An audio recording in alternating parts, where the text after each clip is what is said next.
TV. We're here today with a gentleman called Travis Sinclair. Welcome to Oz Trucking TV, Travis. Thank you very much. Travis, first of all, tell us a bit about yourself. Well, Mick, I'm from a family of truck drivers, about 81 years of history being on the road in our family. So I, as a young kid, like a lot of young kids out there, you inspire to follow your dad and your grandfather's footsteps and hop on the wheel, and that's certainly what happened. My life's taken a bit of a different bend at the moment, but I started driving when I was legally 18 and got my licence, and started my first job actually with livin in a Volvo. So that was my introduction into the big bad world of the highway. And then I moved on to a company in Albury, Wodonga. A lot of people would be familiar with Border Express, and drove for them. I think I was there for about 2 or 3 years. I went to a company in Melbourne called Gilbert Transport. Lovely people. They were only a small firm, but they were very old school in the way they conducted their business. I then left them to buy my own truck. I used to run Melbourne, Brisbane, carting steel for Smallers to Acacia Ridge, and then this is what cropped up. This is hence the hat. I started singing, which I'm now writing songs about truck drivers and life on the road, and trying to put, I guess, use music to put a message across that you know, we're not all bad fellas out here and ladies. That it's a hard job, and that guys and women that are involved in the transport industry should feel proud about what they're doing, because it's a fairly tough job to conduct every day, 6 days a week. And so that's why I started singing, and it's sort of taken off from there. It was a dare at first, and now it's turned into a career with over 35,000 albums, and that sounds like the buzzer bell for me to. So that's where I've ended up. Okay, Travis, what's the biggest safety concern in the transport industry today? I think for me it would probably have to be safety cam, speed limiters. I know I probably sound like a bit of a rebel here, but when you see the other side of the equation, that the people that make the decisions, make the laws, don't get to see the practical side, and I know this is probably sounds a bit, where's this sort of going, but when you sit your backside in the seat of a truck and you do the work yourself, as so many people do, there's been many a times where you're forced by your logbook to keep going, to reach the next camera, to get through, to help you for the next day, because with trucks you never know when you might get held over, when you think you've got time to kill, and then all of a sudden the load comes in, bang, you've got to go out straight away. So you have to allow for that each and every day, and I just feel that we're being made to thank you very much. And I've just got lunch. Oh, you're recording. Oh shit. That's Garth. Sorry, mate. Take two. So I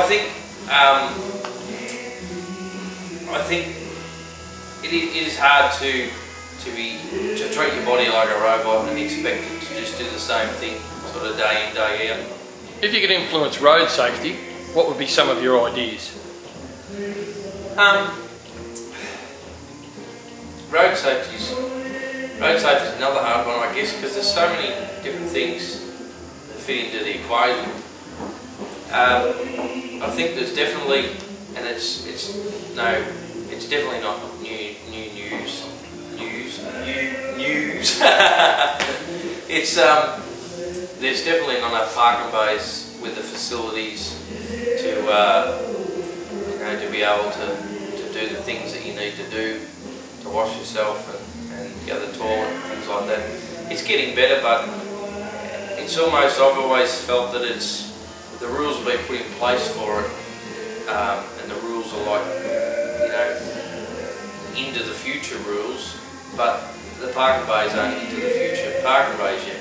So there's, I think they're on the right track, but there's this overlap of, there's just, you know, fend for yourself out in the middle of nowhere, and no toilet paper, and that was always hard, and is always hard when you're on the road.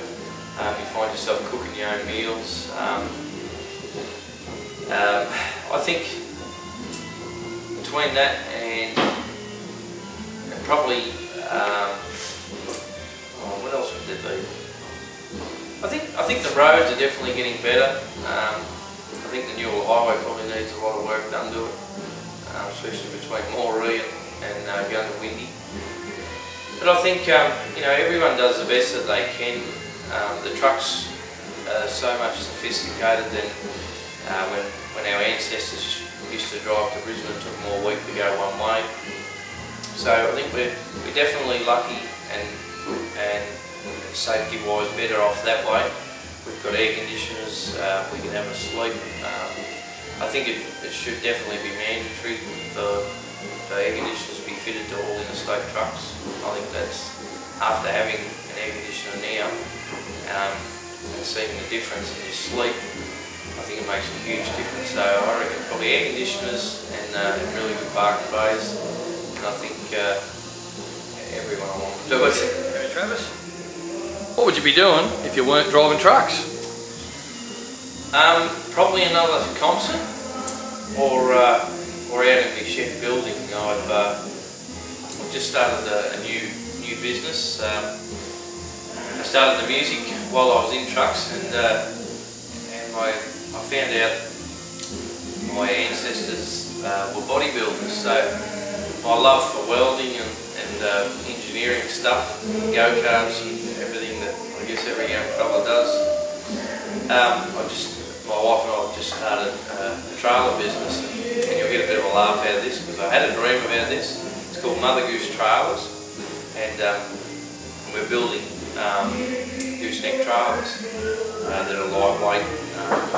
So I'd either be building trailers or I would be off singing somewhere or writing songs. That'd be definitely what I'd be doing. Travis, do you have a nickname? I do have a nickname, Mick. When I was at Gilbert Transport, Bruce Gilbert, he's about 84 now, I think he is, and he always called me, hence the hat, he always called me Tex. So I'd have my guitar in his truck. He bought a 404S, ST it was, sorry. And he loved his Detroits, and a mate of mine drove for a little while, and then he gave it to me. He said, "There you go, Tex, you better take it along on it, because they're always a company that had cab overs." And I said, "Oh, I'm alright with me cab over." He said, "No, you've more room in that to put your guitar." He always called it my guitar. So he gave me the 404S, and he gave me the nickname Tex. So that was what I got. When I was a baby, they used to call me Boz. I don't know where that come from. I'm not sure if I want to know where that come from. But that's where I got the name Tex. That sort of most people sort of on the highway have gotten onto. So that's my nickname. Just Coke. Okay, Tex, have you heard any good jokes lately? No.